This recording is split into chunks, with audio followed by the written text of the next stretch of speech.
Hello and welcome to our first Infinity N5 faction focus, this time for JSA Shindenbutai. Today we're going to be talking about who Shindenbutai are, how they play, what are their strengths, weakness and factional identity, before jumping into Infinity Army to go through, as usual, profiles that showcase how they play. Now, because this is our first N5 faction focus, it comes with even more caveats than usual. We are only so far into the edition, right? A month and a bit, and although things are shaping up and I am beginning to form an opinion as to what makes for a good faction and a good list and a good suite of capabilities, many of which Shindenbutai has, we really aren't in anything like a fully settled or known state yet. And frankly, given I've been trying to play lots of different factions, there are only so many games I can have had with and against Shindenbutai. This means that if I say something that sounds like a complete bunkum to you, and you're a JSA Shindenbutai player, it's very likely that your opinion is more expert than mine, and I welcome you to jump into the comments and make that kind of contribution, because there are going to be many people who have more deep expertise in this faction than me. That said, I have played with them and against them, and I've dived into list building for them in particular to help out a bunch of my locals, because just for some reason, JSA, it turns out, is quite popular, particularly with returning players in my local community. So I do have some opinions and perhaps a little bit of understanding, but I am nothing like a seasoned Shindenbutai player yet, and in fact I wouldn't really expect anyone to be in great depth. But if you have some of that experience, please do contribute it in the comments below. This video also comes with a thanks to Buy Me a Coffee donor Alice A, who some time ago requested a Shindenbutai faction focus. And so, Alice, we are doing the first N5 faction focus as Shindenbutai. Thank you very much for your support. For everyone else, as a reminder, if you'd like to support the channel, you can do so either by becoming a YouTube channel member or via the Buy Me a Coffee link in the video description below. Now, who are JSA Shindenbutai? They are one of two sectorals, along with the generic JSA army, that was released in N5 as Infinity's newest quote-unquote army, with JSA making the shift from sectoral to NA2 and finally to its own faction in completeness. Now, in terms of the JSA breakdown overall, I think we are broadly settling on the idea that vanilla JSA is not necessarily hugely compelling. It's missing some of these standout pieces that might make it really interesting if they were incorporated from both sides of its sectorals. But both Oban and Shindenbutai are very, very interesting sectorals, which means that regardless of how you want to play a JSA, as long as you are jumping into one of those two sectorals, you're in a very good place. Now, initially, my read on the two was that Shindenbutai would probably fall a little bit behind JSA Oban, because JSA Oban was more direct. It had things like Yanyans. It felt like the more direct and easy to use and applicable sectoral. And while I think that appraisal is probably still at least somewhat accurate, as I have had time to go through Shindenbutai and see how it plays and how it builds, there has been a great deal to uncover that is very, very promising. And I am beginning to come around to the idea that if you can grasp with the more grapple with the more technical elements that Shindenbutai offer, they may be the more well-rounded and potentially powerful or more capable sectoral. So in terms of strengths, weaknesses, and identity, I would say strengths, Shindenbutai are, for want of a better term, a technology faction. That is not the same as like a gunfighting faction. Yeah, Panoceania is a gunfighting faction, and their technology goes very much into visual modifiers, ignoring things, MSVs, mimetism, high ballistic skill, etc. Panoceania, not universally, Panoceania is quite well-rounded, right? But Panoceania strives its peaks push toward just apex gunfighting. Shindenbutai is a technology faction in the sense that it has a lot of individual pieces of technology that allow it to solve problems. It has a really good mix of skills and equipment for problem solving and lateral thinking and approaching the game creatively, and just about enough gunfighting to make the game work, because ultimately Infinity is still a game in which you have to point a gun at people from time to time.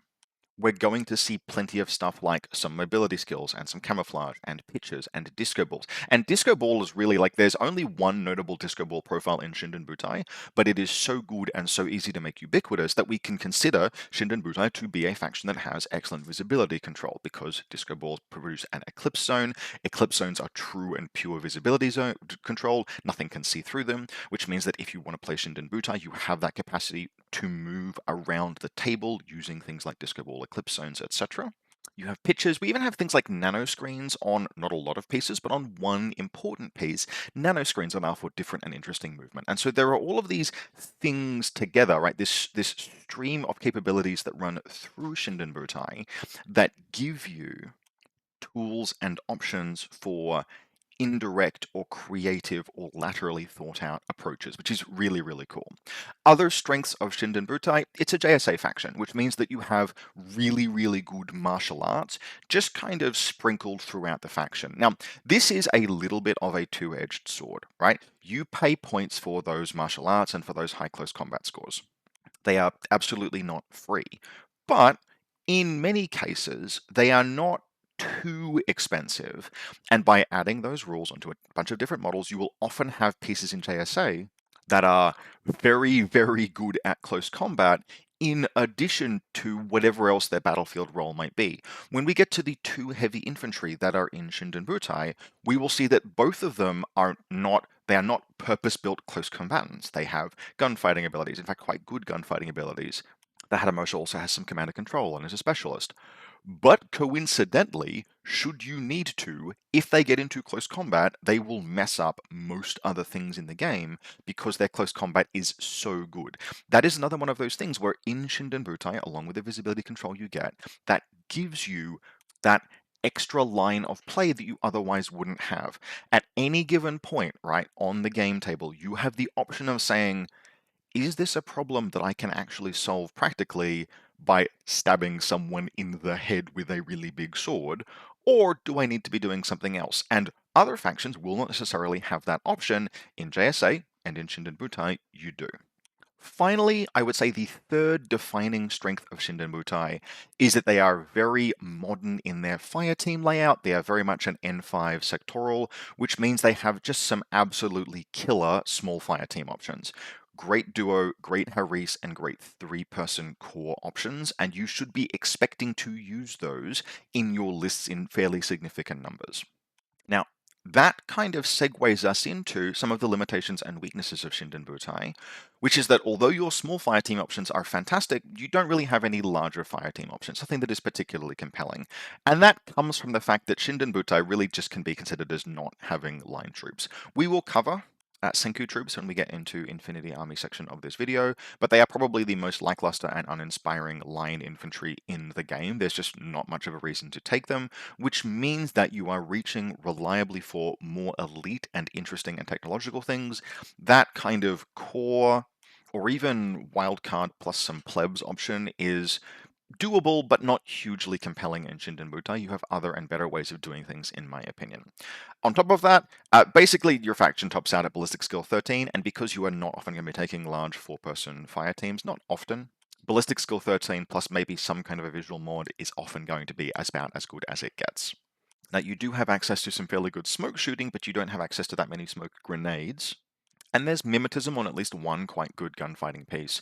But overall, your gunfighting in Shindenbutai, if you are a person who has jumped into Infinity and you are playing Shindenbutai with your friend who picked up Kestrel in the two-player starter set, you are going to be outgunned a lot of the time. You will have to just play that matchup, you will have to think laterally and solve your problems not by taking your best gunfighting against their best gunfighting piece face-to-face rolls, except where you have no other choice. Finally, in terms of just limitations or weaknesses, I would note that while Shindenbutai has fantastic hacking, their hacking is ultimately kind of mid-range in terms of the quality of the individual pieces. They have some of the best and easiest network projection in the game, but this is not a faction with the pieces to bully an interventor, for example. You are going to have to pick your battles when you do hacking. You are going to need to use hacking as part of your technology mix. This is not a faction that can do the nomad thing of just being like, my game plan is to throw out pitches and to do things with those pitches. That is part of your overall force mix, but you will have to recognize when you are outmatched in the hacking game, when you need to pull back that kind of network projection plan, and instead use things like, for example, your stealth martial artists to go and solve problems instead. Hacking is a fantastic and probably ubiquitous element of Shindenbutai's force mix, but you don't get to bully stronger hacking armies with Shindenbutai. You have to figure out how to approach each individual matchup and decide when hacking is part of your game plan. Now, finally, as kind of a mixed strength or weakness, depending on your perspective, I would also note that so far Shindenbutai have been an extremely strong source of crude innuendo list names, based, it must be admitted, mostly on mispronunciation of a number of the unit names and fireteam names, but if that's something that appeals to you, you should be aware that it's an option that exists with the faction. Now, with that kind of high-level view, and a little bit motherhood statement-y, I will admit, that high-level view of JSA Shindenbutai, I think the best thing now is to jump into Infinity Army and actually start talking through some of these profiles, because it is there, as we talk through profiles, that we will look at the direct applicability and how each of these pieces in a list might jump into that lateral thinking, creative, and highly technical line of play discovery playstyle that I think is where JSA Shindenbutai sits. Now, normally here I would start with your basic building block Link Troopers, but because I mostly have bad things to say about Senku, we're actually going to start with the Metsuke officers, mostly just because I have to discuss them at some point, and they're going to be in a lot of Shindenbutai lists. Now, it is credit to Shindenbutai's design that Metsuke are not a complete auto-include as your lieutenant option, but they are a very compelling one. Very much the, if in doubt, take this as your lieutenant. There are other options that you can play in Shindenbutai that have their own reasons for being played as lieutenant pieces, but Metsuke are just one of the cleanest and best and most straightforward command and control pieces that has been released in some time. They're just very, very good. There are two options, both of which share a broad array of skills. They have Hollow Projector for defense. Now, to note, this is Hollow Projector, not Hollow Projector and Hollow Mask.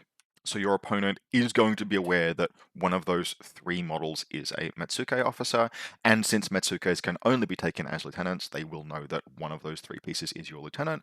But having three separate pieces, all prone, all in this sort of like 8-inch thread, is as good as bringing a couple of decoys or a decoy, and is a very nice just little element of safety, even if your opponent does know that, well, one of those three things is going to be the real and actual Metsuke officer, and therefore the lieutenant. We have counterintelligence, which is an excellent skill, and then from there a selection of just kind of things that might be useful in terms of making it into a combat model, but which you will probably never use. It has some martial arts, it's got ballistic attack +1 burst, but only with nanopulses, flash pulses, and heavy pistols, etc. All of this is really kind of guff because most of what you're doing most of what you're using the Metsuke for is just to be the lieutenant. You have two profiles, and both of those will fit into different lists depending on what you're trying to do. The default is the Strategos one. Strategos is a really nice skill to have on a lieutenant. It gives you the additional reserve, in addition to counterintelligence, and then Strategos becoming a regular order. This is just kind of like the nice and well-rounded option if you don't have any specific plan for NCO.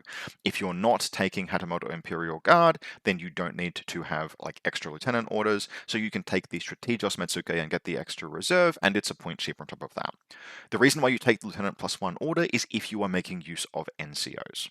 Now, Shindenbutai only has one NCO, the Hatamoto Imperial Guard, but that's potentially a very useful or interesting or powerful NCO, so if specifically you're taking a Hatamoto, then you would consider going the Lieutenant +1 order, because at that point, rather than having one regular order via Strategos, you have two orders, admittedly each of which can only be spent on one of these models, but potentially a higher overall order count. So by default, you're probably going to take the Strategos option, potentially even if you are running a Hatamoto, just because there are things about Strategos other than sheer order count that are really, really nice to have. Like the extra reserve is just very valuable. But specifically, if you are running a Hatamoto, you can make some kind of a plan around that NCO skill and the extra orders that can make the 23-point Lieutenant +1 order option a consideration.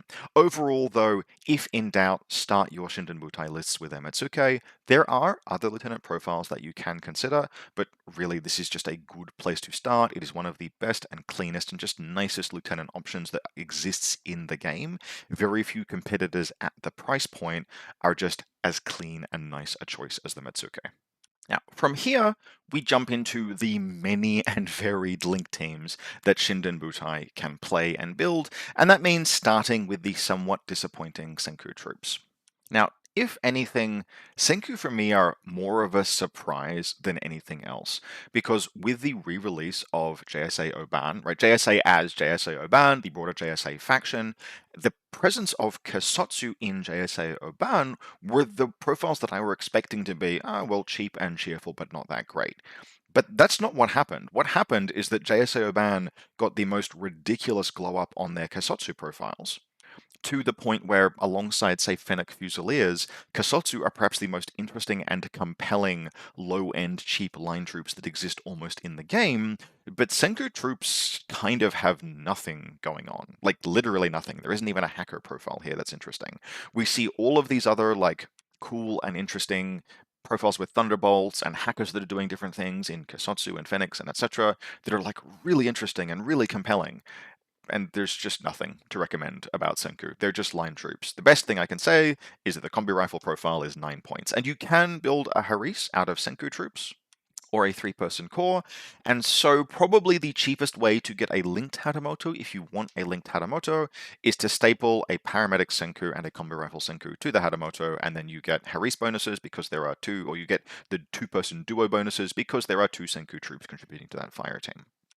In addition, if you are looking to really cheap out on your lieutenant options and really just don't want to pay for the more expensive Metsuke officer, then 2 Senkus with combi rifles, one of whom is lieutenant, is a tried and tested kind of approach to lieutenant choices, and they're only 9 points apiece. They're only Web 12, their stats are basically terrible, they are not good troops in any sense of the word, but 9 points is 9 points, and 2 troopers for 9 points, one of whom is the lieutenant, particularly if you have an NCO, for example, Hatamoto, is not the worst place to be. Now, you are often going to end up telegraphing who your lieutenant is, because that Hatamoto is going to link with, say, one of the combi rifle Senkus and the paramedic, and it's going to be pretty unlikely that the Hatamoto is willingly dragging your lieutenant into danger, but it is an option that offers some synergy that is worth mentioning. Otherwise, you can basically build a Shindenbutai list that has no Senku troops in it whatsoever and be totally fine and potentially even optimal. There are other more interesting 3-person teams that have a lot more going on. And so, for my money, if they ever release a Senku Troops SWC box, I can't even imagine what's in it because there's only one SWC profile apart from Lieutenant in that entire set. That will probably be the least sold box in Infinity history. Ultimately, these guys are 9 points. That's the best thing that we said about them, and you will occasionally use them as the basis for a core. But if you are looking for Oban or Kestrel style cool and interesting line troops, you will not find them in Shindenbutai. Happily, however, there are plenty of other very interesting pieces in Shindenbutai that can be linked, which leads us on to the STRS Tanuki team. Now, the Tanuki forms part of a Sayu, I believe it's pronounced, fire team, and the Sayu fire teams can only be duos or Haris teams, but you have unlimited duos, and this is where it starts to get really interesting and crunchy. Now, there are actually just quite a lot of good Tanuki team profiles, but we're going to start with probably the most important one, which is the Hacker. This is a 20-point piece that may just be the highest concentration of utility on any piece in the game. So overall, Tanuki are okay kind of statted medium infantry. They are veteran troops, which is good, and medium infantry, which is good. Both of those enable classifieds. They have dodge +3, that's nice. Shock immunity, number 2. Number 2 is a nice skill, particularly in Haris. And they have Warhorse. Warhorse is a very useful skill in Infinity N5, but it's particularly useful on a Hacker, and the Hacker is where our interest in this unit begins. The Hacker is a WIP 13 BTS3 hacking device. No special skills or anything like that, but it's a serviceable Hacker. But it can be linked very easily into a pure duo and has a pitcher and a disco baller. At ballistic skill 13, it is very, very good at both network projection and visibility control. And it's a decent specialist, and it's not that expensive, and it's a Hacker. Now, we will touch after this on the Ruishi, but the Ruishi is the piece that is particularly important because the Ruishi, along with Yamabushis, also count as Sayu troops, which means that just any 2 of those is a legal duo that gets the +1 special die from the fire team bonuses, which makes the disco balls and the pitches and the gunfighting from, say, the Ruishi, who is also a repeater, so you have all of that synergy, right? You have the repeater and the hacker walking around. It's just this bundle of capability that opens up multiple game plans. When you know how to use Eclipse Smoke well, it just opens lines of play that would otherwise not exist, particularly in a faction with close combat like JSA has. When you have such good network projection, it opens up lines of play that otherwise would not exist. And when you have an MSV1 or MSV2 effective burst 5 gunfighting piece, that also opens up lines of play. So this is a duo or a Haris that is just truly outstanding. Now, you can only have one Haris in Shindenbutai, but it should almost always be a Tanuki team, so Sayu Haris, and you could probably also have a duo in many lists. Now, for the sake of completeness, there are some other interesting profiles in here as well, but they all kind of lean a little bit too expensive. 18 points for Chain of Command is genuinely pretty appealing, except that a lot of the time our lieutenant is going to be hidden under a hollow echo somewhere hugging the back table edge. So you won't necessarily need Chain of Command that often, but it's good to know that you've got it. There's a paramedic, okay. There are some multispectral visor gunfighting pieces where you have a combination of MSV2, Ballistic Skill 13, Link bonuses, and Warhorse that make this almost appealing, except that they're all scraping nearly 30 points. Now, these are gunfighting pieces that you could genuinely consider, but since you have such good visibility control with the Disco Ball, and since the Ruishi will often provide gunfighting into a Sayu duo, you don't need these pieces as much, but they are interesting and they do exist. Really though, the big contender is the Hacker with Submachine Gun, Pitcher, and Disco Ball. That piece, 2 of those in any Shindenbutai list as part of duos and Haris teams will serve you extremely well, and are one of the core elements in enabling creativity and lateral thinking in this faction that I think just makes Shindenbutai interesting and unique. They are so valuable, they should probably not be left at home, particularly if you are learning the faction. Now, once you have taken Tanuki teams in your list, you need something that will make sure that they and whoever that they are linked with gets the +1 special dice fire team bonuses. And so this is where we get into 2 fairly utilitarian pieces, just useful, right? Useful and good. We have the Ruishi and then the FTO Yamabushi. The Ruishi is a combat remote. It's a solid combat remote. It comes with either an MSV2 Spitfire or an MSV1 Red Fury and Mind Dispenser. Depending on your points and SWC, both of these are fine. Now, we have access to one very compelling engineer in this faction. Compelling not because it's a fantastic engineer, but because it's a fantastic piece who happens to be an engineer in the form of the Monstrucker. And so overall, it should be really quite easy to put a Ruishi in one of your Sayu fire teams, or even potentially you can take multiple of these.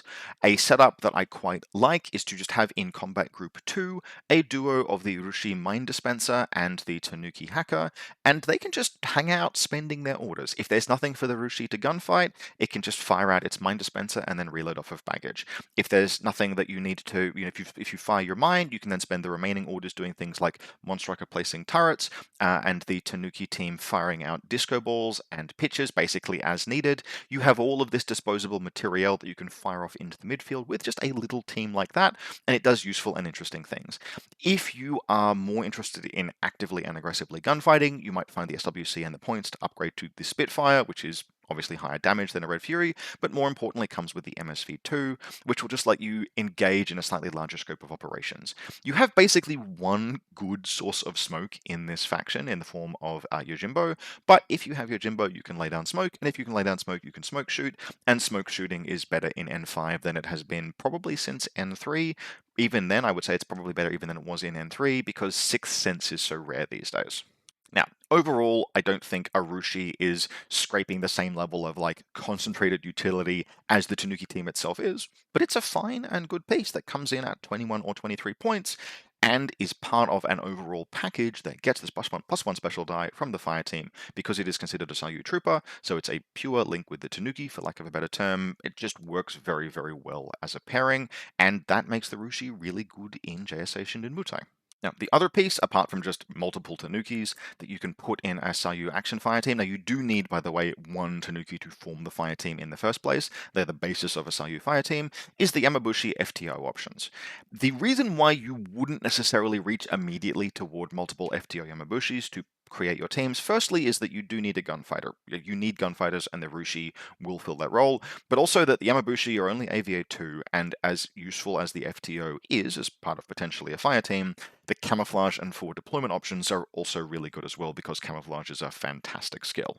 Yamabushi are equally in demand as camouflage markers and in link teams, and I think because there are other pieces that can go in the link teams, I would usually prioritize Yamabushi as camouflage forward deployment pieces.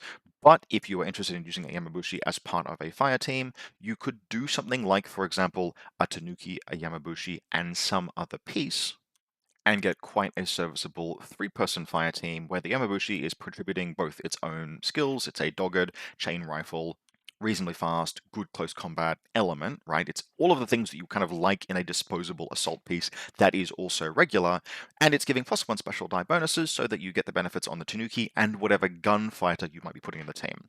I wouldn't probably run a fire team that was a Tanuki and a Ruishi and the Yamabushi, because you don't really need to get the dodge and discover bonus. Those are nice to have, but they're not essential. But if you really need to shave some points in the SWC, drawing a Yamabushi back into an FTO option to be in a fire team is a fine option. Now, just while we're discussing it, a quick note about a rules thing that it might be easy to get wrong. The most common trooper, which we will discuss in a moment, that you can link as part of a Sayu fire team is the strategic deployment Shizoku heavy infantry. Now, strategic deployment has a rule that says if any scenario or tournament special rule gives any members of the fire team forward deployment +4 inches, then strategic deployment allows the fire team to deploy as though it had forward deployment +8 inches. It's important to note there the reference to scenario or tournament special rule. The fact that Yamabushi has forward deployment +4 does not combine in a way that you might hope with strategic deployment, and so if you are linking a Shizoku unit, a Tanuki team, and Yamabushi, they all just deploy with forward deployment +4, not forward deployment +8. The forward deployment +4 in Yamabushi is a really nice rule, but it doesn't combine. It's not a scenario or tournament special rule. It does not combine with strategic deployment that way, to my knowledge. But regardless, Yamabushi is still an excellent piece, and although forward deployment +4 is a little bit limiting on a camouflage piece, they're still excellent deployment zone guards, excellent assault pieces if you do just move them forward. Generally very, very well-rounded pieces that can go quite well into a Sayu fire team or be used as a camouflage piece. Now, we mentioned the Shizoku Kogeta unit, and so we'll move on to them next. These are heavy infantry that are probably the best gunfighters in JSA Shindenbutai, with like some asterisks, but ultimately they have mimetism and ballistic skill 13 and can benefit from link bonuses, which is pretty much as good as it's getting in this faction. However, happily, although they have the frenzy skill, which is a little bit of a two-edged sword and will ultimately mean that at some point during the game they are probably going to be lumped with the no limited cover special rule, they are, apart from that, just kind of an outstanding brawler element. Mimetism and very good gunfighting on basically all of the profiles. You get to choose between an APHMG and chain rifle. Now, that profile, along with the baseline heavy rocket launcher profile, can't join the action fire teams. Those ones join Bushitai fire teams, which we'll talk about next. But the strategic deployment heavy rocket launcher +1 burst can join the Sayu fire teams, and that's an excellent profile as well. I don't personally love paying for strategic deployment. I think it's a slightly overcosted skill because there are often table setups where 4 inches of extra deployment doesn't actually get you anywhere that's particularly meaningful. But even with that as a caveat, an effectively burst 4 mimetism HRL, right? Burst 3 +1 special dice, and the assault pistol, and the outstanding close combat, right? CC22 and martial arts 3 and an APDA CCW is right up there with, like, that's it. That is your definition of a good close combat trooper. That's the point where losing a face-to-face roll with a pleb becomes like a vanishingly low possibility because you get the extra dice and all of the modifiers, and it has stealth, and it's fast, and it's armor 5 BTS 6 with 2 wounds. This is just an overall outstanding fight man. It also has one of the nicest sculpts I think Corvus Belli has done in some time, with the APHMG profile just in the at-rest position. Looks absolutely fantastic. But even if it didn't, this is still a piece that I would very, very highly recommend in Shindenbutai.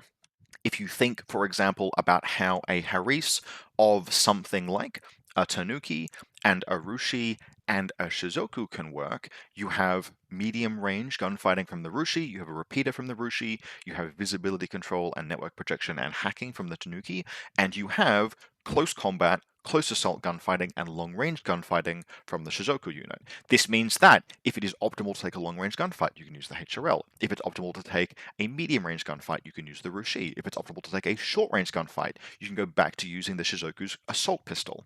If it's not optimal to take a gunfight, you can use hacking from the Tanuki. If it's not optimal to use hacking, you can use visibility control from the Tanuki and then stealth the Shizoku in to stab something. You have in this one little fire team basically every play you could conceivably make in the game in a 3-person package, like just about. The only thing they're coming even close to missing is mobility skills, and the team overall is fast enough that you can kind of even make that work. Like, they're not slow, and they have strategic deployment. So this is just one of those little packages that, as part of the broader Shindenbutai force mix, is just like, yes, there is so much that you can do with the action fire team when you have these pieces all present. That this is the toothy part. This is the really interesting and fascinating. The play options that you get from Shindenbutai come from pieces like this working together. Now, you also have the option of taking the 2 FTO Shizoku profiles as part of a Bushitai fire team, which can be a duo or Haris or core. And while that fire team is perhaps marginally more awkward to use and compose than the Sayu fire teams, nevertheless it uses up your core slot, and since you can only have one Haris, and limitedly many duos, since you can only have one Haris, well then there's some merit to it anyway. So the Shizoku unit, although it's not a core part of the Bushitai fire team, the other 2 profiles, the FTO profiles, can go into that, which I guess segues us into the Jizumori Hanryoden, almost certainly mispronouncing that in at least some capacity. These guys have basically one purpose. They are necessary to form Bushitai fire teams. Now, they are not exactly bad. They have mimetism, they're ballistic skill 12, they are elite troops and medium infantry, so they can do many classifieds. They have climbing plus, which is occasionally useful. They have just like a grab bag of skills. They dodge very well and they dodge really far, which means that you can do things like you can Naruto run, where you move and then declare a dodge to get even further forward because you move 6 and then dodge 4. They have good close combat, right? They have DA and EM close combat weapons with basically the same kind of close combat skills as I was just extolling on the Shizoku unit. But ultimately, they aren't specialists and they are very, very single wound. And while 21 points is not terrible for a single wound piece, it's not exactly fantastic either. The light shotgun emitter and the light shotgun thunderbolt are both potentially interesting options. There are times and places where just having access to an emitter can present all sorts of threats to your opponent that maybe they aren't willing to put that big tag on ARO because the risk of it getting bricked by a ballistic skill 12 mimetism piece is high enough that you probably, want to spend the 3 points to upgrade the light shotgun to a light shotgun and some other gun. But ultimately, you're taking the Jizumori because you need to in order to form a Bushitai fire team. And so if you decide that, yep, I want to make use of a Bushitai fire team, well, I need one of these guys, and so I will take one that contributes in some capacity to my game plan.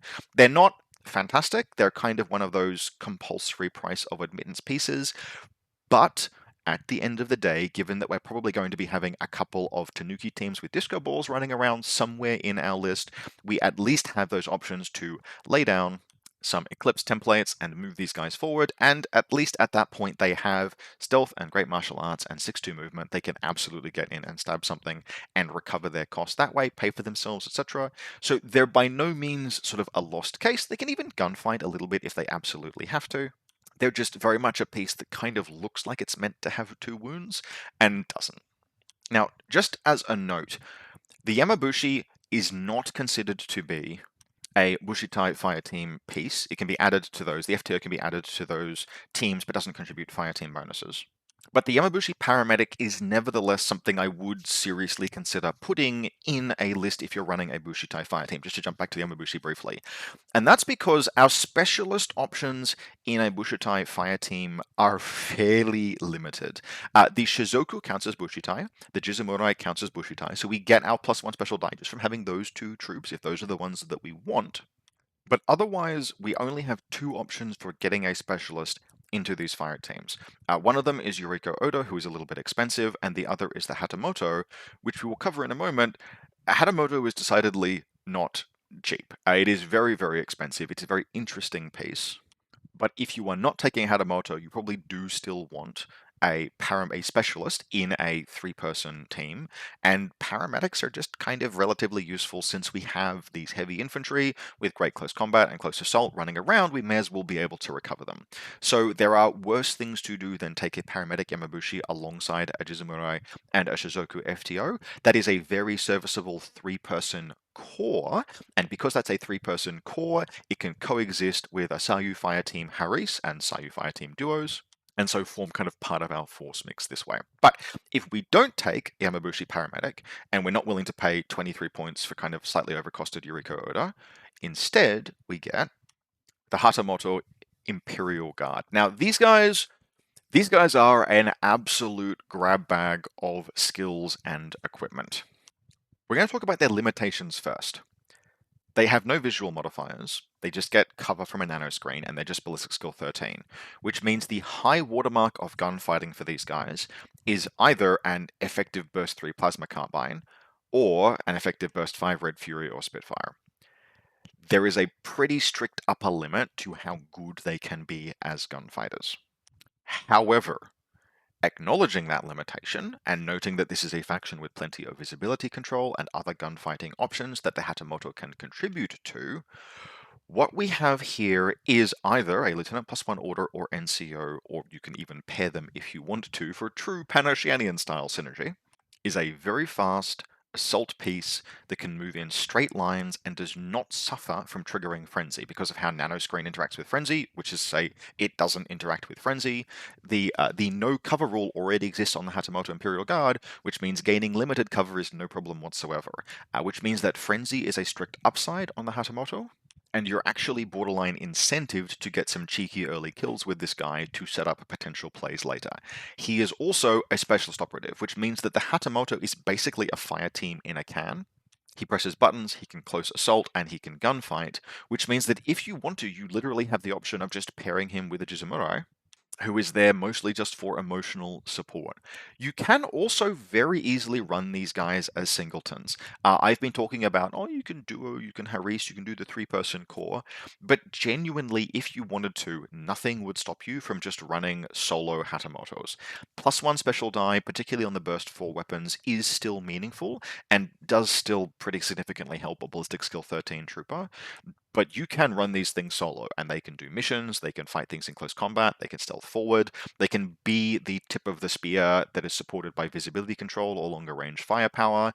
They are just kind of a do-everything piece. Now, you pay for that. 40 points and 41 points for the burst 4 weapons.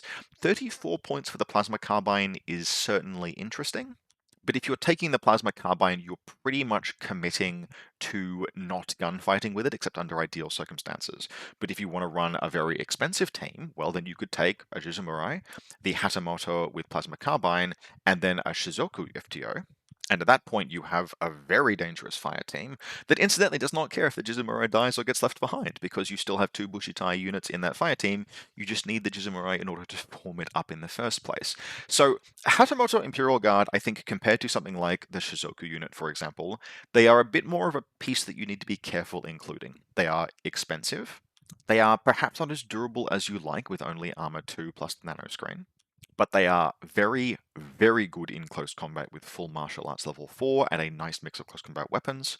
And the ability to move in straight lines on pieces like the Hatamoto has its own kind of benefits that open up lines of play. Perhaps a little bit more rarely than something like Eclipse grenades do, for example. But this is still a piece that can have a place in a force mix. And as I mentioned, they are the sole NCO in the faction, which means if you want to really maximize your order count, one of the things you might be looking at is a Hatamoto NCO and then some source of Lieutenant +1 order. That could either be another Hatamoto or perhaps more likely, but only kind of more likely, a Metsuke officer. Now, collectively, that kind of concludes our discussion on all of the really cool and interesting link options that you have in Shindenbutai. And if that were all that the faction had going on, I would say, well, it's a solid faction. It's a nice faction, but it's kind of just doing one thing. But in addition to the duos, harises, and small cores that we have access, there are also a surprisingly solid number of really compelling solo operator style pieces. And that slots in really, really nicely to the multiple small cores and duos, because the big advantage of running, say, a duo and another duo and a three-person harise, or a duo, a harise, and a three-person core, is that you have lots of troop slots left over. And because you have lots of troop slots left over, you want to fill those troop slots with more independently mobile operator style pieces so that you have a list that is just full of capability that is really nicely dispersed and not vulnerable to having a center of mass knocked out early in the game. And so I've just spent like half an hour almost talking about cool and interesting link teams, but we're now going to segue in through maybe half a dozen or more solo operator pieces that complement those link teams, and which the link teams, because they're nice and small, actually let you take. And we're going to start with the Kyogen killers. Now, I think I'm on record as kind of comparing these guys to beast hunters, but absolutely it is worth noting that beast hunters wish they were Kyogen killers. There is a really, really significant difference between the two profiles that makes the Kyogen killers just extremely superior. And that extreme difference is close combat attack +1 burst. Now, beast hunters have super jump and camouflage 1 use and mimetism. They can deploy into the midfield, and those are all quite nice attributes. But the big problem with beast hunters is that apart from a couple of them who have unique profile loadouts, much of the time a beast hunter will be trying to move toward close combat, but it's not actually very good when it gets there. A beast hunter is just CC21 with like almost nothing else most of the time, and that's not actually good enough to remotely reliably win close combat roles. The Kyogen, by comparison, has CC attack +1 burst, in addition to super jump and surprise attack and mimetism and forward deployment, and a heavy flamethrower that it can fork with that CC attack +1 burst, and good close combat, like a decent DACCW. All of this for an extremely affordable 15 points gives you a really solid missile piece that you can either spend its regular order on the first turn just to get it a little bit further forward so they can do something later, or just fire it off at the earliest opportunity. These are pretty much strictly offensive pieces, but if you are going second, there is nothing whatsoever wrong with a model under mimetism camouflage marker that combines both a heavy flamethrower and a Flamen Spear, which means that up close with the big template or at range with the impact template, your opponent has to be wary of the camouflage markers that you have scattered around your, not necessarily straight onto the halfway line, but your side of the midfield. They project threat, and part of why they project threat is the Kyogen Killer 15-point heavy flamethrower Flamen Spear profile. You would not do wrong by slapping 2 of these in any given JSA Shindenbutai list, provided you're comfortable managing the impost of a few irregular pieces. Just very good profiles, and one of those pieces that is just a huge beneficiary of, for example, the N5 super jump rules. Now, next up, and also a beneficiary of the N5 super jump rules, is the Teishin guntai. Now, I'm going to make a statement here. This is one of the pieces in the game that has led me toward thinking that parachutist and combat jump are strictly optional skills. I have been having trouble rounding out the very last aspect of making Shindenbutai work, which is using pitches for assassination, because you need killer hackers, right? If you are running Tanuki teams with pitches, one of the things that you want to have access to in a list is killer hackers, because as much as many people have expended many words complaining about guided missiles for many years, guided missiles are a strictly weaker and less likely to succeed attack run than just dropping a pitcher and trinating the absolute hell out of whatever hacker you catch in the repeater area. Not only that, but establishing early hacker dominance with Trinity assassinations on the first turn sets up the whole rest of the game for you to be the person with hacking. And that means we need a KHD in JSA. And that really is kind of just the Teishin Guntai with relatively few exceptions. There are ninjas, and we'll talk about them, but compared to something like the Nokazero unit, for example, the Teishin Guntai is just a better, cleaner killer hacker. The Nokazero KHD is something like 6 points more expensive and is not really meaningfully a better killer hacker, and that's a colossal difference.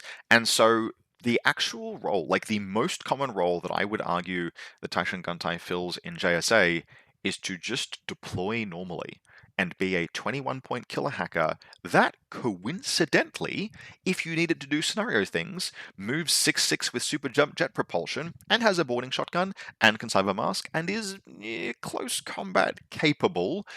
I will say capable in very significant sarcasm quotes around it. But yeah, it's just a hypermobile specialist because it has super jump jet propulsion. And since you need killer hackers anyway to maximize the use of your picture network, just take these guys and deploy them normally.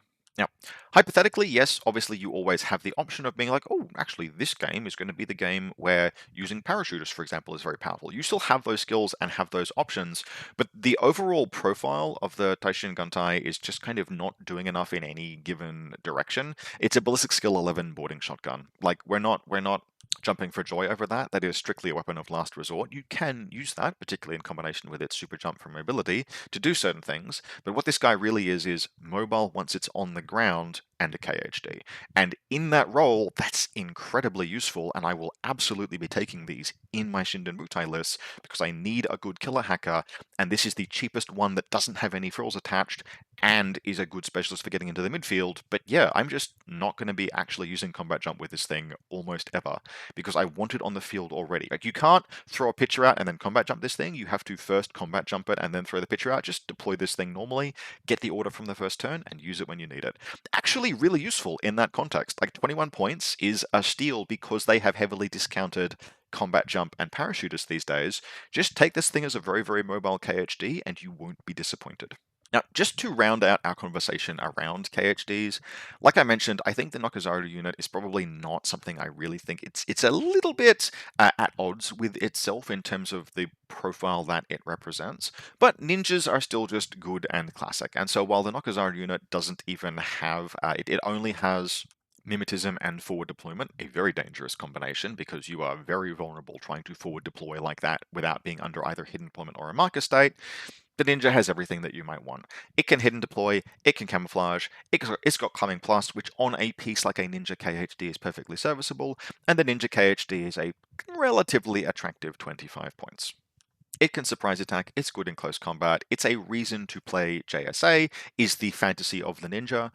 I won't put them in my lists terribly often because I am addicted to a large order pool, and hidden deployment is slightly at odds with that. But that is strictly a me problem. There is nothing whatsoever wrong with ninjas, and you are well advised to put them in your lists when you think they're a good fit for the scenario, the matchup, the table, your local meta environment, or just because you want to use them. Now, a very quick segue past, as long as we're talking about ninjas, into the kurayami ninjas. This is a profile that's a little bit awkward because it lacks camouflage. Yes, it has hidden deployment, but it means that when these guys jump out of hidden deployment, they are revealed immediately. They are only mimetism 3, and although they have super jump, and although there are some nice profiles there, these guys are much more likely to fit into the cartoon villain role of ninja, where they appear to ambush our hero and then die immediately because they don't have the skills to capitalize on their infiltration and hidden deployment. I don't hate them, and I think with some use you could probably get quite good at using them, but they are not something I would reach for, particularly if I was starting the faction, but probably even after some time with it. Ninjas, however, and Kyogen killers, excellent midfield. Now, to jump away from the midfield stuff into something that I think is perhaps a very relevant fit in terms of the overall Shindenbutai force mix, is the Ludan combat remote. Now, this is a piece that in previous editions I wasn't hugely big on. It was all right. It was just all right. But it has received a number of changes in N4, and particularly in the context of Shindenbutai and one or two other factions, I really like what it adds for the points cost. And basically what we have with the Luduan is a high utility piece that you just want to spend 1 or 2 orders on a turn. My preferred profile, particularly in Shindenbutai, but also say in Dash Company, for example, is the Thunderbolt. Because it has native Ballistic Skill Attack +1 burst, that is a burst 3 Thunderbolt or burst 3 EM carbine. And because it has surprise attack and holo projector, it has that just really nice, once a turn I get a free surprise attack effect. You will deploy the Ludan as its holo echoes, you can fake out some AROs, etc., do that kind of thing. But then just once a turn, enemy total reaction bot, something like that, you just move to C, move back, fire off the surprise shot, and then because holo projector reestablishes itself in the states phase, you just reestablish it for free and can take a new surprise attack the next turn. This means it's just a really nice, clean, cheap fire support option, which for 20 points is just really useful to add into a list. Having those Thunderbolt range bands gives you the option, if it is your main to do so, to take a long-range firefight. You shouldn't necessarily have to terribly often with Shindenbutai because you have visibility control with things like disco ballers, but sometimes it's good to have the capability to stop your opponent from putting guns on Overwatch in order to force you to spend orders laying down disco balls, for example. And the Lud one fits just nicely as a piece into that kind of capability mix, in particular in combination with the engineer we have access to in Shindenbutai. And that is my beloved Monstrucker profile. Another example of one of just the nicest pieces to put in Combat Group 2 and always be able to spend orders and always be able to spend its irregular order. The Monstrucker 15-point profile is currently in the running for my favorite profile of the edition. Now, it is irregular, but it can always spend its irregular order because it can just build the defensive matrix by itself. This is an engineer that is whip 13. We're going to be taking usually a few remotes in Shindenbutai, so having an engineer is excellent. Give it a couple of helper bots just to spread the net a little bit. And provided you have baggage in your list, basically every turn you should be looking to use its irregular orders either to recover a downed combat remote if you've lost one, or throw out an AP rifle, or throw out some drop bears, or both. This Monstrucker can just roll around as long as it's got baggage nearby, and turret, and mine, and other mine, and just build a defensive net by itself. And because the armed turret is an AP rifle, it's actually one of the more dangerous turrets.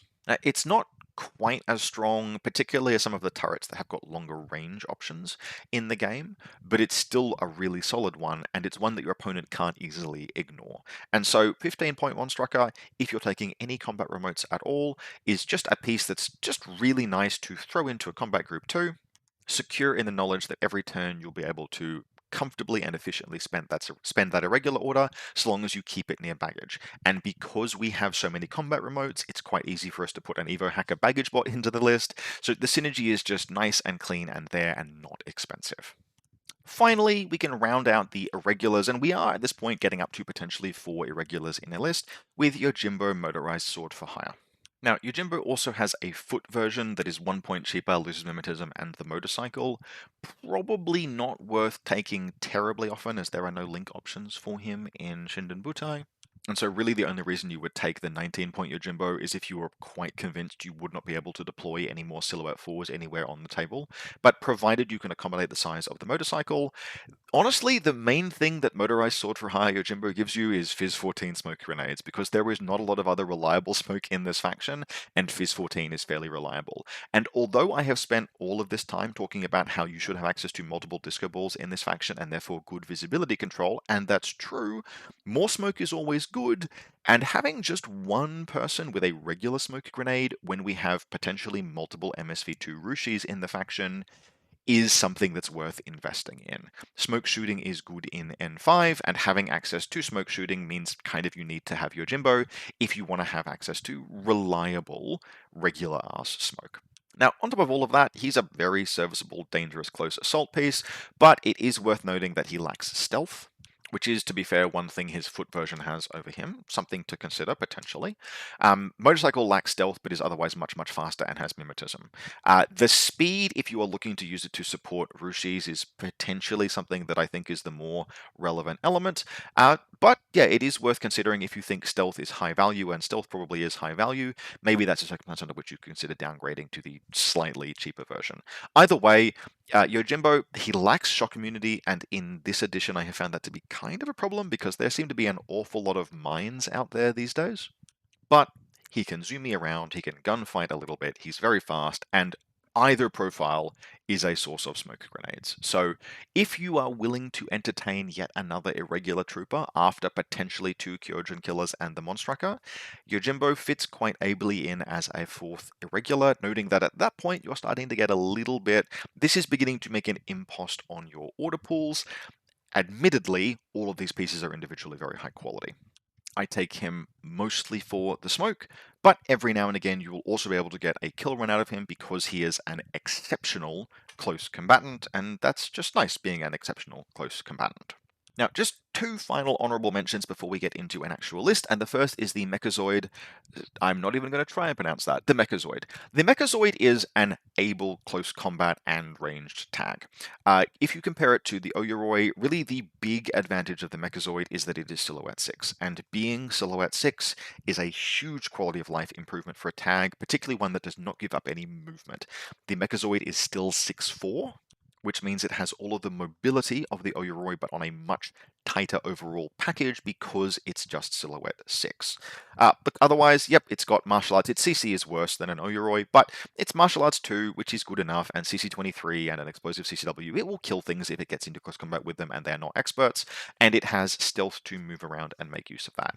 It's a very, very fast close assault piece that also happens to have either an APHMG or a Spitfire. I don't love using these as like long-range gunfighters because they're just ballistic skill 13.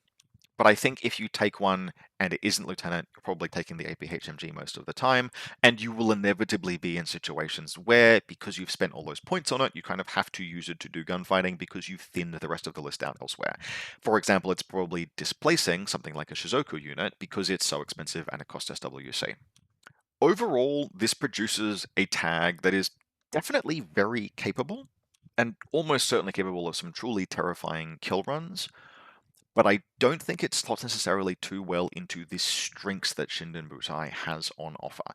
I think if you're playing Shindenbutai, it should be for the visibility control and the hacking and the creative play lines, and fitting a Mechazoid into a list, I think you should only try and get a Mechazoid into a list if you are not compromising all of those other interesting things.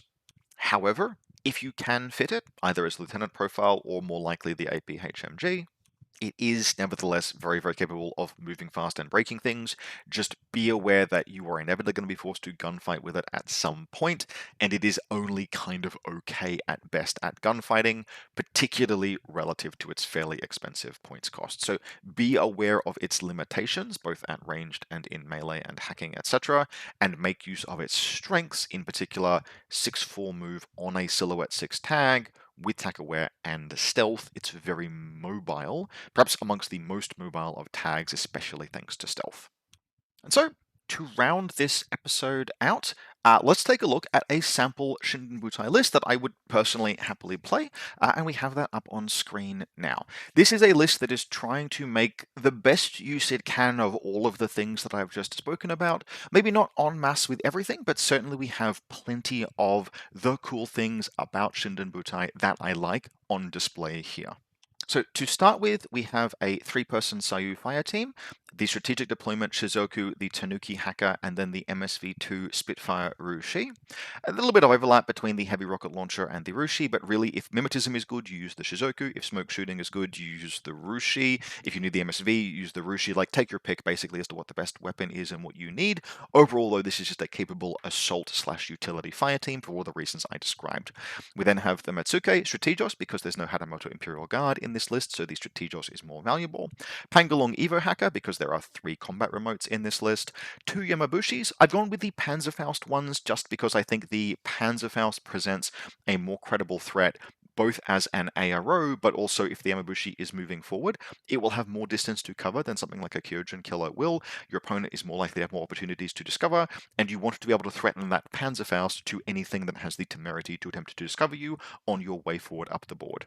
We then have just one Kyogen killer. I think you could easily add two, but I wanted to keep irregular order impost down in this list since people might be choosing to play this, and it's got three irregulars. Three is frankly enough for most people. Four begins to really weigh on a list a little bit, particularly since we are likely to be spending at least some command tokens turning to reroll engineer rolls. We've gone with a 9-6 split, mostly just for vibes, because the second combat group has some pieces in it that I feel might benefit from perhaps just a couple more orders under some circumstances, and I think the Kyogen, for example, should be able to extend forward aggressively enough if it needs to off the back of 9, particularly since we have counterintelligence on the first turn. Combat Group 2 is the home to our missile launcher. There are 2 hackers in this list and lots of repeaters and lots of pitchers. And we had the points in the WC, so it is worth getting a missile bot in there. Missile is not, like, guided missile attacks are absolutely not the first tactical option you want to pursue with this list. Your hackers are only willpower 13. Yes, Spotlight is a little bit easier to use in active turn these days because of Burst 2, but like just don't go for guided missile plays out the gate unless you think it's really your only option. Having them though, you put the repeaters out, put the pitchers out using, you put the repeaters out using your pitchers. You're going to go for, say, things like KHD attacks using the Taishin in Combat Group 1. Well, we've got the pitchers out already. We've got all of the repeaters, right? There are 2 repeaters in terms of the Ruishis in this list, so we're going to be able to Spotlight as an ARO, and it'll be fairly reliable because there are multiple hackers that we can be AROing using. You're going to get Spotlight down in reactive plenty of the time. It's just good to have a missile bot in that case to force your opponent to respect the Spotlight AROs. We then got motorized Yojimbo, partly as a close assault piece, but mostly because here's some smoke, and we have an MSV2 Ruishi that can be given support weight in the first combat group. We then have a duo of a Ruishi MSV1 and the Tanuki.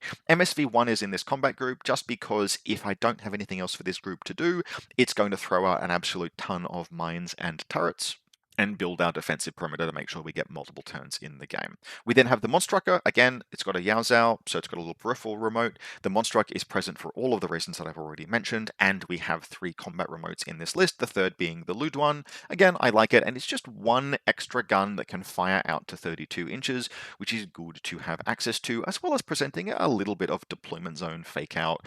You can project, you can put like a couple of them in places where any one of them could be an ARO piece and get some utility that way.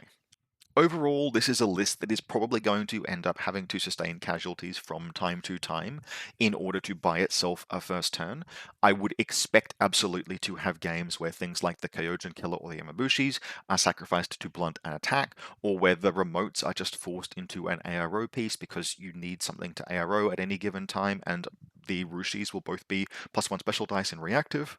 But it is also a list where every single one of those 15 troops can materially contribute to a game plan. This list has it has no trooper that is just a cheerleader. The closest thing to that is potentially the missile bot or the lieutenant.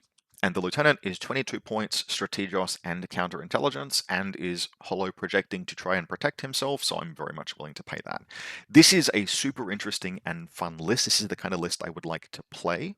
It is quite technical. It would absolutely have a learning curve. It is definitely harder to learn, for example, than Kestrel Colonial Force, but it looks really fun, and it's the kind of thing I feel like I could play for a very long time, learning something new every single game. So overall, Shindenbutai, I feel, are a fascinating faction.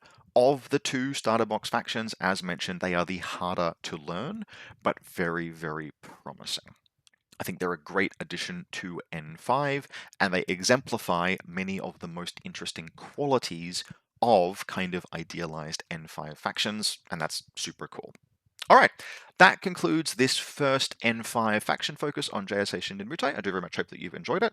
More faction focuses will follow. I intend to continue to release them as part of the regular content mix, and I very much welcome requests or suggestions as to what to cover next, with the big caveat that faction focuses require a fair bit of thought and time and learning experience if I'm going to present stuff to you guys that is useful and interesting. And so by definition, The stuff that gets done first will be the things that I have the most experience with as I get playtime in with N5. That said, very much interested to hear what the community is interested in, what it is you guys would like to see for future N5 faction focuses. Just as a reminder, if you'd like to support the channel, you can do so via the Buy Me a Coffee link in the video description below, or by becoming a channel member on YouTube. Big thanks to everyone who does so far, and I take requests both for battle report factions and for faction focus armies, and all sorts of other things from both kinds of supporters of the channel. As always, I hope very much that you've enjoyed this, and I'll see you next time.